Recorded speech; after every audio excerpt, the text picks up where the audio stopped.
Good morning children. कल हमने पहला पत्तर पाठ का किसने किससे कहा और एमसीक्यूएस क्वेश्चंस सॉल्व किया है। तो आज हम क्या करेंगे, उसके आगे का जो अभ्यास कार्य है, भाषा ज्ञान का अभ्यास कार्य शुरू करेंगे। तो चलिए बच्चों, आज का पाठ शुरू करें भाषा ज्ञान अभ्यास के साथ।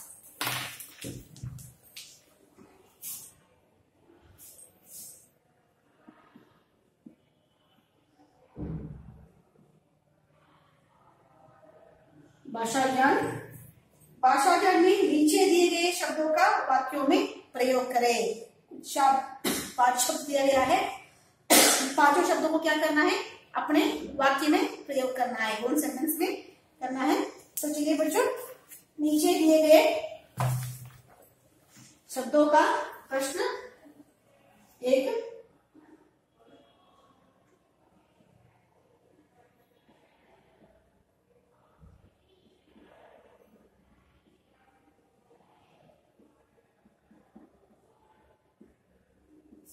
नीचे दिए गए शब्दों का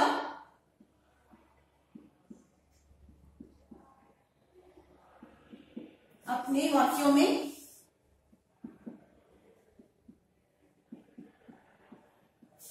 प्रयोग कीजिए।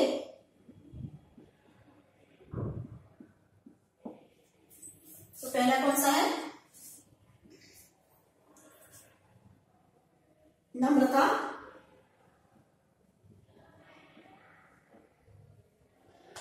छोटे बच्चों के साथ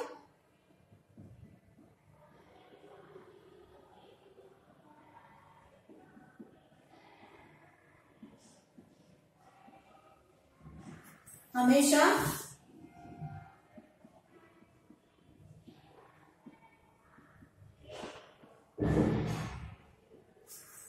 नम्रता के साथ व्यवहार करना चाहिए।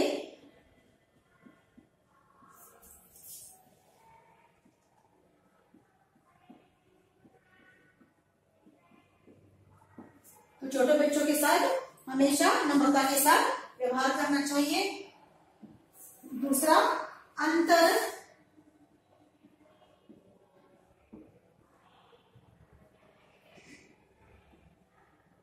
पृथ्वी और आकाश के बीच में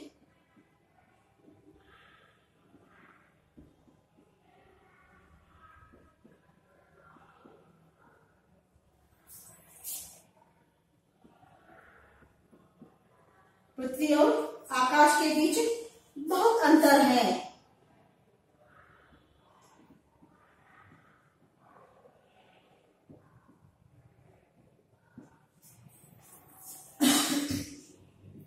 तीसरा, शक्तिशाली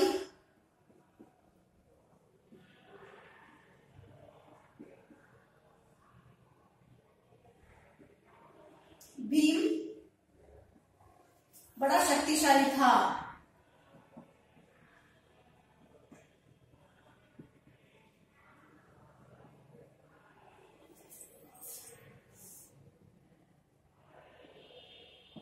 भीम क्या था, बड़ा शक्तिशाली था।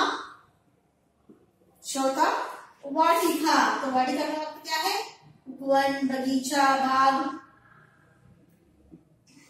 वाटिका हमारे पाठशाला के सामने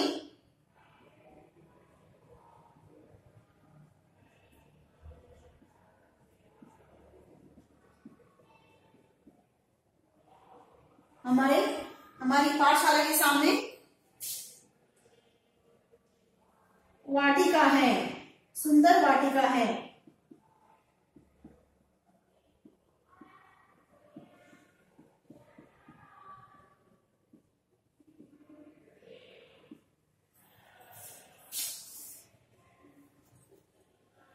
क्रोध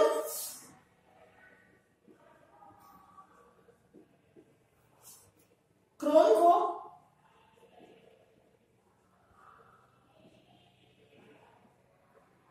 नियंत्रण करना चाहिए।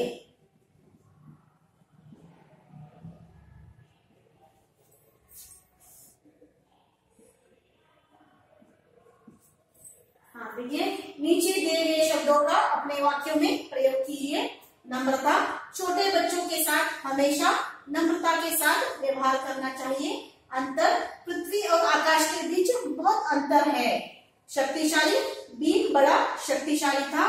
वाटिका, हमारी पाठशाला के सामने एक सुंदर वाटिका है। क्रोध, क्रोध को नियंत्रण करना चाहिए। तो अभी क्या करेंगे, नीचे दिए गए शब्दों के लिंग बदलिए। कुछ शब्द दिया गया है, उन शब्दों के लिंग बदलने के लिए कहा है पुल्लिंग से स्त्रीलिंग,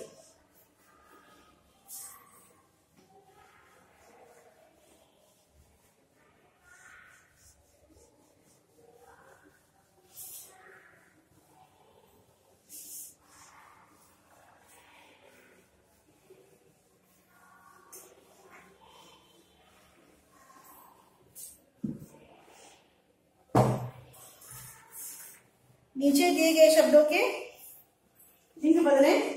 प्रश्न 2,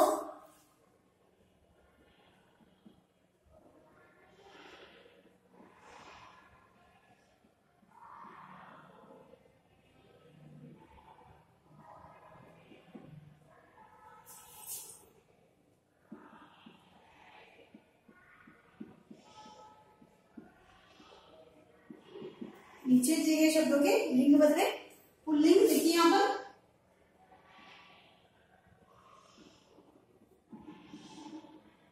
पुल्लिंग,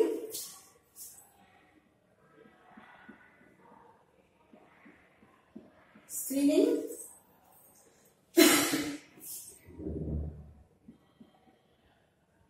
स्त्रीलिंग,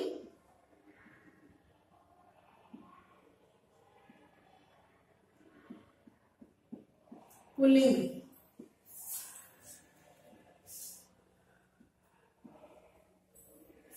युवक, पहला कौन सा है, युवक, तो उसका स्त्रीलिंग क्या है, युवती। युवक, युवती। तो दूसरा क्या है, सेवक, सेविका।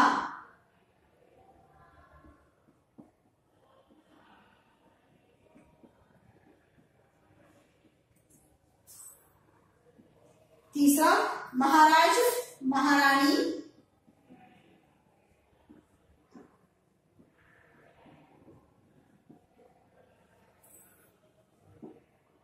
वृद्धा, वृद्ध।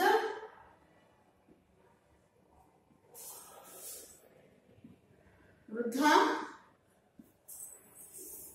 अभागिन,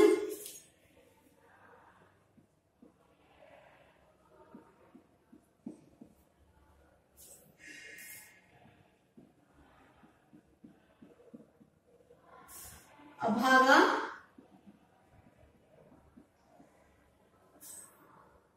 अभागिन, अभागा। भाग्यवती,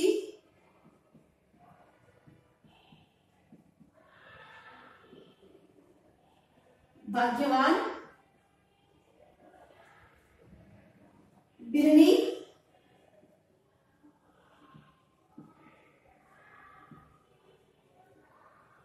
बिल। विदुषी, विदूषक। हाँ, देखिए यहाँ पर नीचे दिए गए शब्दों के लिंग बदले। पुल्लिंग, स्त्रीलिंग, युवक, तो उसका स्त्रीलिंग क्या है, युवती। सेवक, सेविका। महाराज, महारानी। वृद्ध, वृद्धा। और अभागिन स्त्रीलिंग है, उसका पुल्लिंग क्या है, रूप, अभागा। भाग्यवती, भाग्यवान। बिलनी, बील। विदुषी, विदूषक। अभी हमने क्या किया, लिंग बदलकर पुनः लिखा। देखे, समझे और लिखे। प्रश्न संख्या 3।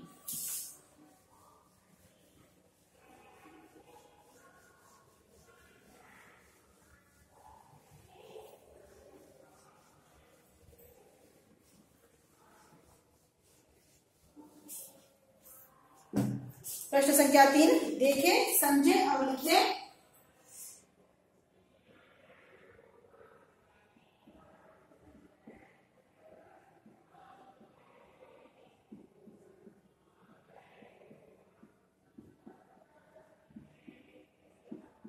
देखिए, समझे और लिखे। पहला कौन सा है, कु जमा पुत्र।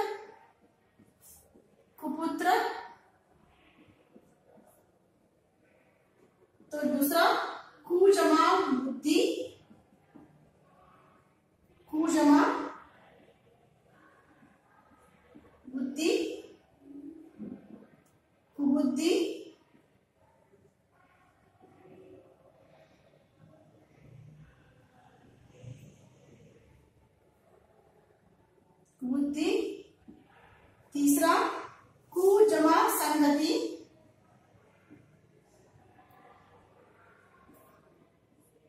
कु जमा संगति, कुसंगति।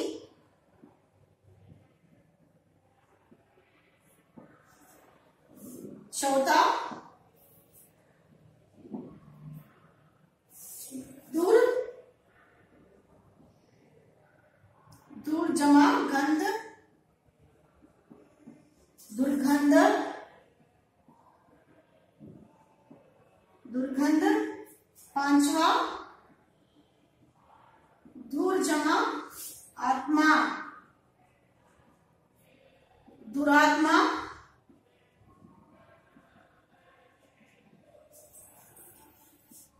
और छठा सु जमा प्रबंध,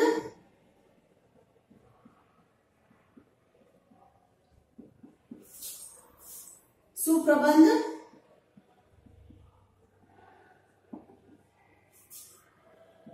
सातवां सु जमा मार्ग,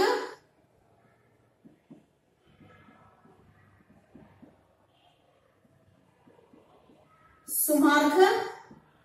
और आठवां सु जमा कर्म,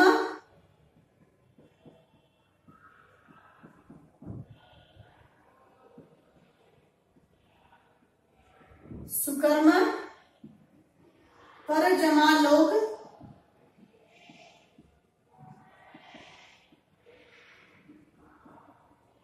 परलोक। पर जमा पुरुष, परपुरुष।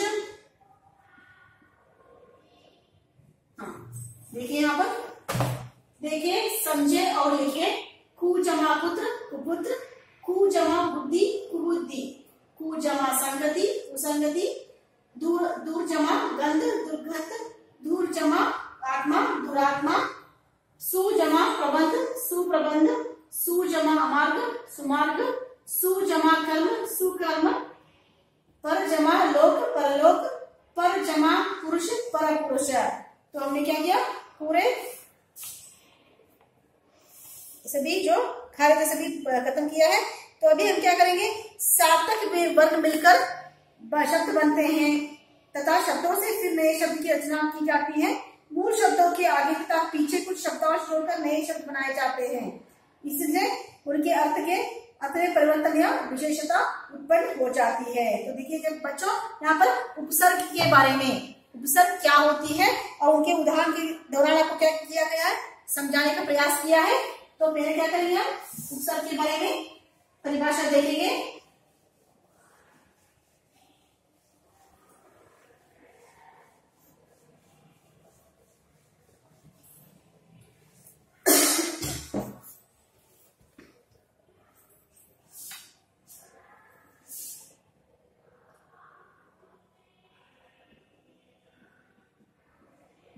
उपसर्ग तो किसी शब्द के पहले लगाकर अर्थ बदलने वाले, कोई शब्द होता है उसके पहले एक शब्द लिखकर उसको क्या किया जाता है, पूर्ण किया जाता है। उसे हम क्या कहते हैं, उपसर्ग कहते हैं। और नए अर्थ निकलता है उसके लिए, उसे उपसर्ग कहते हैं।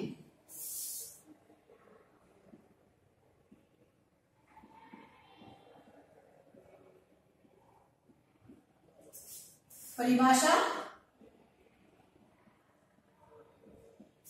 किसी शब्द के आगे, तो शब्द के पहले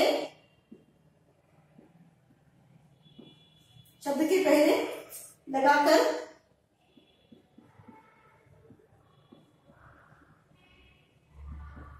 अर्थ बदलने वाले शब्दांश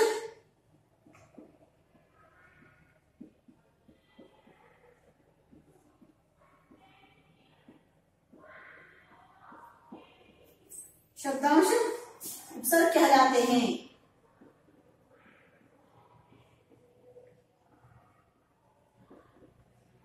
उपसर्ग कहलाते हैं। तो देखिए यहाँ पर किसी शब्द के पहले, शब्द का मतलब देखिए बच्चों, यहाँ पर मंत्री एक शब्द है, उसके आगे, हाँ उसके आगे, उसके पीछे नहीं, उसके आगे, उससे पहले हाँ अगर एक शब्द लगाएंगे हम तो ये क्या हो गया, उपमंत्री। हाँ, उपमंत्री तो एक शब्द में शब्द का अर्थ निकल गया ना। ये उपमंत्री का मतलब उप मुख्यमंत्री बोलते हैं हम, हाँ उपमंत्री बोलते हैं। तो एक उससे उस एक शब्द के आगे एक और एक शब्द लगा दिया हमने, जिससे एक नया अर्थ निकल गया, नया अर्थ हो गया। इसे हम क्या कहते हैं? उपसर्ग कहते हैं। तो क्या करेंगे हम? देखिए उपसर्ग कैसे लिखा जाता है? उप जमा मंत्री, उपमंत्री। तो इसको जोड़ कर लिखो, नहीं तो इसको इस दोनों को उपसर्ग और प्रत्यय, उपसर्ग है ये प्रत्यय है, इसे क्या कहते हैं? उपसर्ग कहते हैं, इसको प्रत्यय कहते हैं। तो बोलते हैं कि आप उपसर्ग और प्रत्यय अलग करके लिखिए। एक आपको शब्द दिया जाता है तो आपको क्या करना है? उपसर्ग और प्रत्यय अलग करके लिखना है। तो इसमें उपसर्ग कौन सा है? पहले वाला उपसर्ग है, जो बाद में आने वाला शब्द क्या है? प्रत्यय। हाँ, उपसर्ग प्रत्यय कहते हैं। तो किसी शब्द के पहले लगाकर अर्थ बदलने वाले शब्दांश को उपसर्ग कहते हैं। तो उसकी जानकारी मिल गई आपको। देखिए यहाँ पर वैसे ही क्या है? वन, हाँ वन, तो ये वन है। हाँ बच्चों, इससे पहले क्या करना है हमें? और हम एक शब्द लगाएंगे तो एक क्या हो गया? एक नया अर्थ निकल गया, उपवन। देखिए उप जमा वन, ये उपसर्ग है, ये प्रत्यय है। देखिए रूप,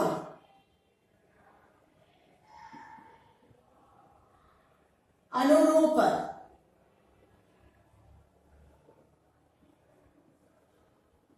सुजमा पुत्र, सुपुत्र,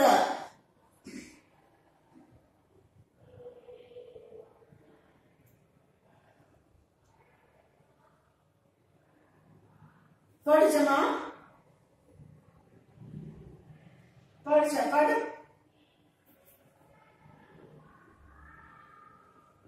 अनजमा पढ़,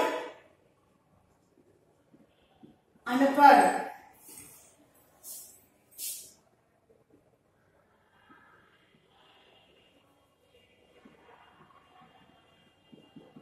अधजमा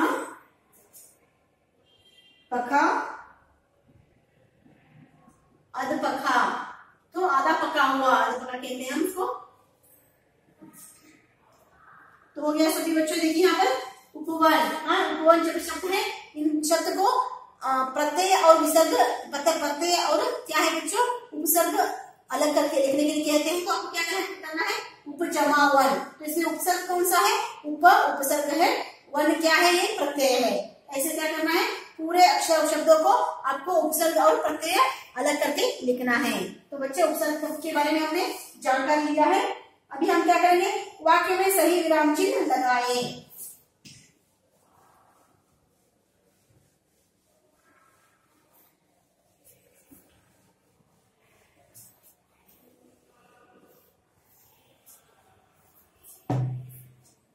प्रश्न संख्या 4,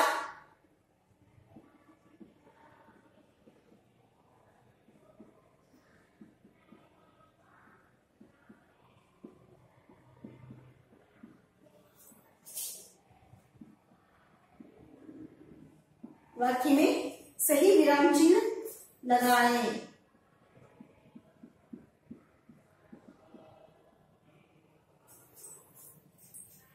देखिए यहाँ पर ऐसे 5 वाक्य दिया गया है। उन 5 वाक्यों में क्या करना है? आपको सही जगह पर विराम चिन्ह लगाना है। इतनी सुबह सुबह तुम कहाँ जा रहे हो?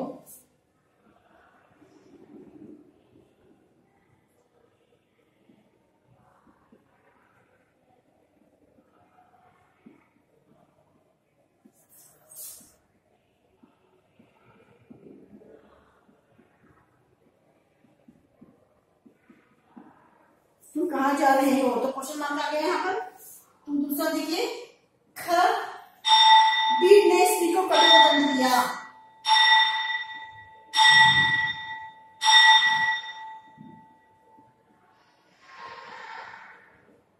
बीट ने स्त्री को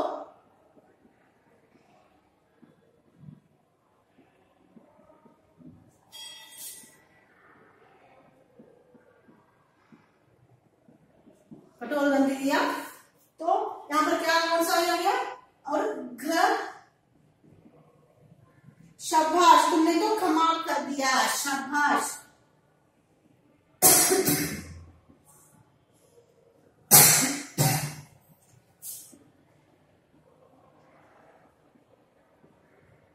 तुमने तो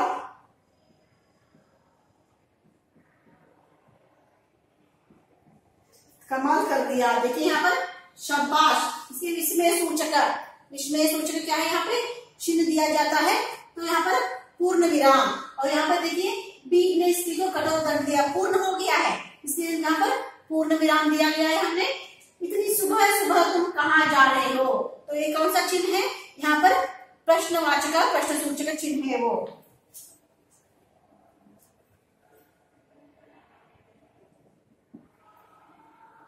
इतनी सुबह सुबह तुम कहाँ जा रहे हो। नयना, रमा और जया ताजमहल देखने जाएंगी।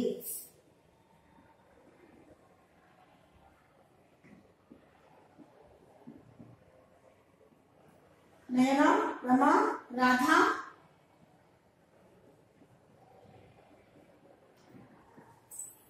और जया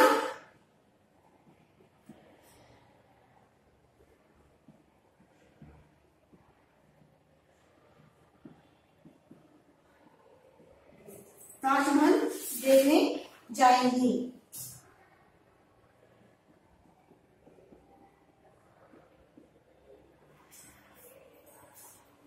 और नियम, गांधी जी ने कहा अपना काम खुद करो।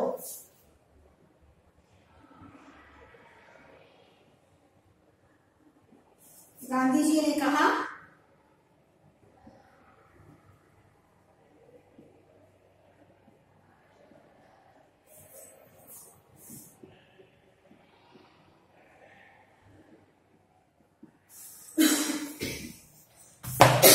देखिए बच्चे यहाँ पर गांधी जी ने कहा, तो यहाँ पे अल्प विराम आता है, थोड़ा देर रुकते हैं इसे तब अल्प विराम लगाया जाता है, थोड़ी देर से ज्यादा रुकते हैं वहां पर पूर्ण विराम। और यहाँ पे देखिए विस्मय सूचक, आश्चर्य करने वाले कोई शब्द है तो आश्चर्य करने वाले शब्द के बाजू में या उसके होने के बाद, शब्द के बाद आश्चर्य विस्मय सूचक चिन्ह आता है। और देखिए यहाँ पर, और ज्यादा अगर लोग हैं तो ज्यादा अगर ये है तो रुक रुक कर, देखिए नयना, रमा और राधा, देखिए यहाँ पर कौन सा चिन्ह दिया गया है, हमें यहाँ पर अल्प विराम दिया है। तो बच्चों आज मैंने क्या किया, शब्दों का वाक्य में प्रयोग किया और लिंग बदल कर लिख दिया, और जो विसर्ग और प्रत्यय शब्द को अलग करके लिखाया है, और आपके विचार विराम चिन्ह को बारे में जानकारी दिया है। तो आज हम क्या करेंगे बच्चों, आज का गृह कार्य देखिए, पहले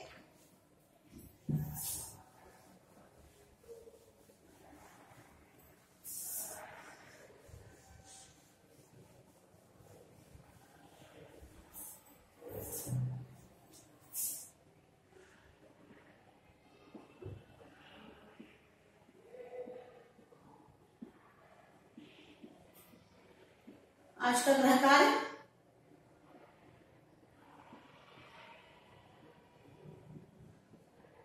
पहला पत्र पाठ के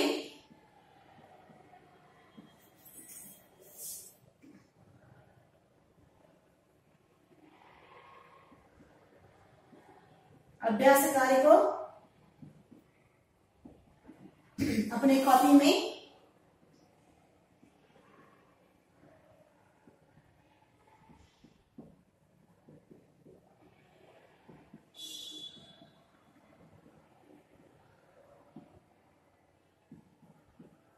कॉपी में लिखिए,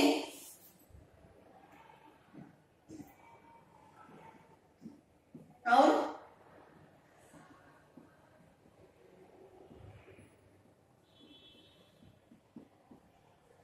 दो बार पढ़िए। तो आज मैं जो भी बोर्ड पर लिखाया है अभ्यास कार्य, उस अभ्यास कार्य को अपने कॉपी में एक बार लिखो और 2 बार पढ़िए। तो बच्चों आज का पाठ यहीं पर खत्म हुआ।